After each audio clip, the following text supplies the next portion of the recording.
Not many wives would be thrilled at the idea of a two-family home, especially if the mother-in-law happens to be a monster. In my case, both my mother-in-law Olivia and my husband Mason left me no other choice but a two-family home.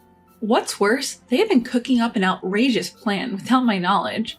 I'll crush that plan. Just watch. I'm Emily, a 35-year-old living in a reasonably bustling city. Mason, 38, works at a mid-sized company and we don't have children. We live in a rented apartment, which is both poorly built and has the unfortunate characteristic of resonating with every thud because Mason, who stands 5.47 feet tall, weighs more than 176 pounds, and has a precarious physique. As a result, we've been on the receiving end of complaints from our neighbors on both sides and below multiple times.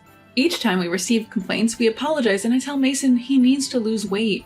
However, Mason responds, "I'm tired when I get home from work. Don't talk to me about this."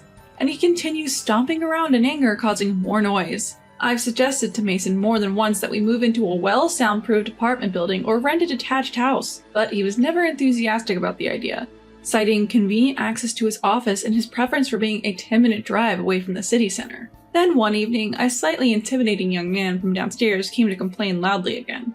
As I was bowing my head in apology, Mason, who was drunk, suddenly poked his head out of the living room and yelled at the young man, "You're the one who's being noisy!" As a result, Mason, who looked like he was used to fighting, was beaten up by the young man, and I was forced to deeply apologize. "Why are you apologizing? The fault lies with him, right?" After the man left, Mason kept yelling, but while I was treating his injuries, he sobered up and suddenly said, "Maybe we should leave this place."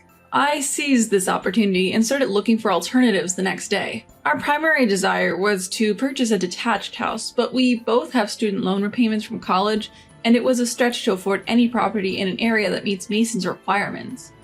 Even renting a house about 30 years old would cost over $100,000 a month, which was still a squeeze. While we were racking our brains, a call suddenly came from Olivia. "I heard from Mason. Leave that place with dangerous people right away." I was annoyed that Mason had shared unnecessary details with her. Olivia is a control freak and always sides with Mason more than me. Before marriage, I worked for a relatively large company and received a salary almost equal to Mason's, but she ordered me, "Don't be impudent. Just because you're a woman. When you get married, cut back on work and take good care of my son." Even Mason agreed with that, so now I'm a part-timer doing clerical work from home for that company. My salary has dropped to less than a third, and when Olivia found out, she seemed satisfied, saying, "That's good." It was frustrating. Now I wondered what she was going to say this time, and I replied with trepidation, "Yes, I also think we should move, but we haven't been able to find a good place yet." Then, as expected, she blurted out an outrageous suggestion. "What are you talking about? Why don't you just live with us?" I was going to refuse, but her words, "Mason is in full agreement. Come out for this weekend, let's discuss the details." left me speechless. Hold on, Mason didn't mention anything about this to me. Caught off guard, Olivia left me with a "So we'll meet next Saturday at 10 a.m. I'll be waiting." before abruptly ending the call. I quickly shot off an email to Mason but received no reply. I tried calling him around the time he'd leave the office, but no answer. He got home around 11 p.m., clearly tipsy. "Hey, did you not read my email?" As I blurted out in frustration, he replied, "What's the big deal? We're getting to live in a brand new house, what's not to like?" Wait, you mean your parents' house? The one that's over 40 years old and starting to fall apart? "Oh, didn't Mom tell you? They're building a new two-family house." What? I wasn't told about this. "Dad's putting down the deposit, so we're covering the rest. We're taking out the mortgage together in both of our names." Wait, what do you mean we're covering the rest? Apparently Mason had been at his parents' place discussing the mortgage with them. They went ahead without consulting me, his wife. "According to the estimate, our monthly payment is going to be a bit over $100,000. That's only about $30,000 more than our current rent." That extra $30,000 is quite significant. Where does he plan on finding that money? I held my head in my hands. Once Olivia and Mason decide on something, there's no changing their minds. "If you take on more work from home, we can easily cover that $30,000, right?" My job mainly involves data entry. It's part-time, and I only get paid if there's work. It's not like jobs will just come pouring in just because I want to earn more. I've explained my work situation to him several times, but he just doesn't seem to get it. And if he knows how much the monthly payment would be, it means the plan has moved along quite a bit. Even though he has been so opposed to moving, I find it strange that he suddenly wants to move back to his parents' place. The conflict with the man living downstairs is definitely a factor, but it bothers me that he agreed so easily to a plan where we have to cover most of the cost for a two-family home. I had a bad feeling about this, and I was scared to visit his parents over the weekend. When we did go, Olivia was all smiles saying, "Let's live in a two-family house together. I've even invited a sales rep." And sure enough, she'd arranged for a salesperson from a major home builder to be there. The man spread the blueprint in front of me and started explaining the 3 types of two-family houses. The separate type, where everything from the kitchen to the bathroom is duplicated.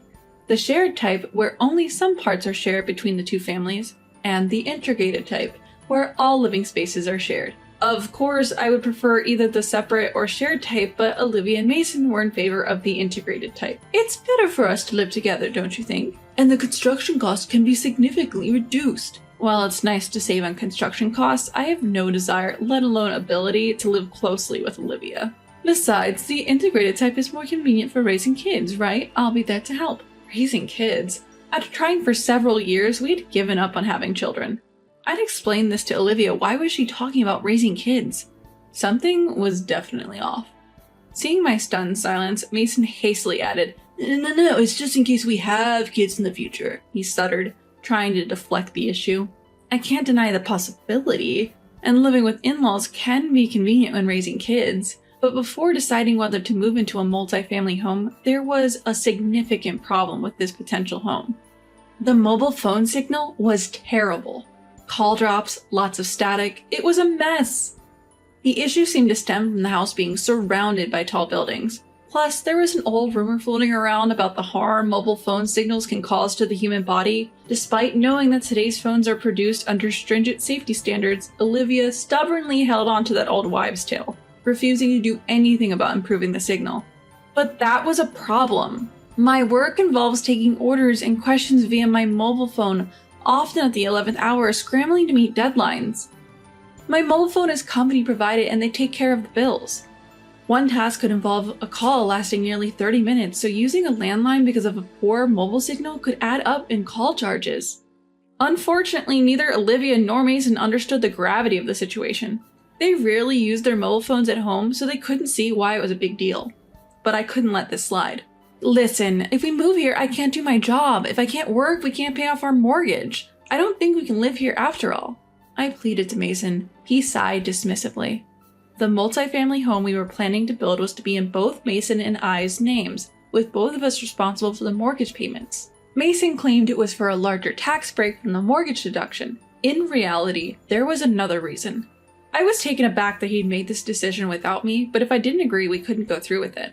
Ignoring Mason's sigh, I stood my ground and managed to postpone the decision. I was secretly hoping the whole thing would be scrapped. Working in an area with poor mobile coverage was impossible, and I wanted to avoid living with Olivia at all costs. But against my wishes, Olivia and Mason continued planning. The in-laws' room would be a sunny second-floor one. They'd install an elevator, considering possible future needs for caregiving and wheelchair accessibility. The kitchen, bathroom, and toilet would all be on the first floor. Wait, an elevator? A quick search revealed a home elevator could cost between $3 to $4 million. Claiming the sunny second floor for themselves and placing the kitchen, toilet, and bath on the first floor meant they'd use the elevator multiple times a day, increasing our electricity bill and yearly maintenance costs. And I couldn't see the in-laws covering those costs. When I asked Mason about it, he said, "We'll use it too, so let's split the costs." Why does he always disregard my feelings? When I started giving Mason the cold shoulder, his already late return home became even later. At first, I assumed he was spending time at his parents' place, but a phone call revealed that wasn't the case. Olivia continued her daily ambushes at our home. "Why are you so against this? Are you determined to refuse to live with us?" "That's right. Once we have kids, they can help look after them." "I've told you numerous times, without a proper mobile signal, I can't work, and there are other issues too." I was determined not to lose. I resisted Olivia and Mason's persistent pushing. Suddenly, Olivia went to the kitchen, returned with a bowl full of water, and my gut began to twist with dread. I watched her, sensing trouble. Marching straight into my room, she shouted, "Well, I'll show you," and flung the water over the computer I use for work. Then turning to me, still frozen in shock, she said, "Can't do your input job without a computer, right? Look for another job here. Just sign the contract already." Pushing Olivia aside, I rushed to my computer, but it was too late. It was completely dead. What has she done? I glared at Olivia and said, "This is my company-issued computer, a new one purchased just for me. It cost over $150,000.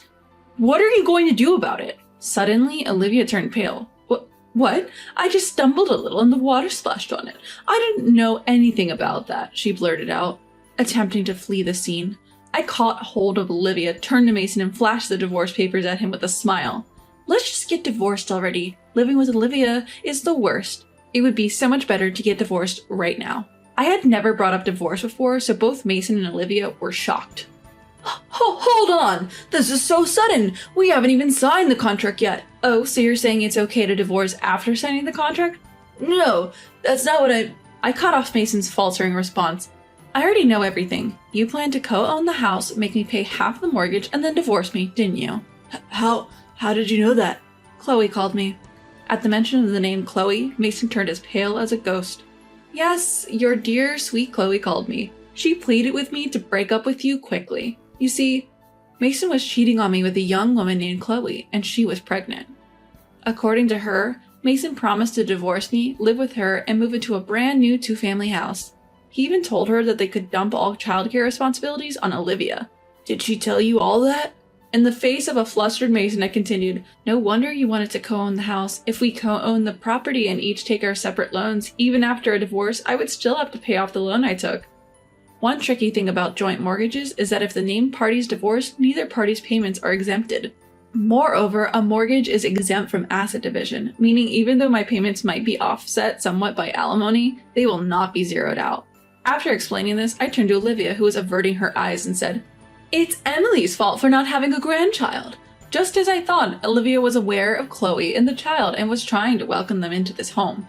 "Oh, so it's all my fault, huh? But you rushed to contract the 2-family house loan before the divorce because it would be troublesome if we got divorced before, right?" At that point, both Olivia and Mason bit their lips and looked down. I held the divorce papers out in front of Mason and said, "If you say you're not divorcing, you can't marry Chloe. She told me she's terminating her apartment lease at the end of the month. She's ready to move into your parents' house as soon as possible and put in her orders for the 2-family home. If I don't divorce you, I'll stay in the apartment that's in your name, and your mistress will comfortably settle into your parents' house. Money will be tight, and your reputation will suffer, won't it?" After I said all that, the two of them started to panic, and in the end, Mason reluctantly signed the divorce papers. I kept quiet about Chloe, saying, "I'm going to stick that old hag in the sunless ground floor." I mean, it's all good, right? I heard from the neighbors what happened afterwards. After divorcing me, Mason married Chloe, but due to her strong opposition, they ended up not building the 2-family house. But of course, there was no way the young Chloe could bear to live in his old house that's over 40 years old, and Olivia, burdened with the baby, was grumbling nonstop. Every day saw a battle between Olivia and Chloe, and eventually Chloe took the child and left. I heard Mason is now sleepless at night, worrying about the compensation and asset division from our divorce lawsuit, living expenses claimed by Chloe during their separation, the impending divorce lawsuit from her, and the child support that he will likely have to pay. Chloe, on the other hand, is impatient about the compensation claimed from their divorce lawsuit, and seems to be pressuring Mason to pay. And Olivia, who destroyed my company-issued computer by splashing water on it, intends to have Mason cover the compensation as well. Lately, there seems to be a car with the real estate agency logo parked often at the in-laws, so they're probably going to sell the house. My deepest condolences. Right now, I'm temporarily returned to my parents' house, changed from part-time to full-time at work, and I'm working hard. I've recently become close to a male colleague who is divorced with a child, and we are gradually getting to know his child. I am dreaming of becoming a family of 3 someday.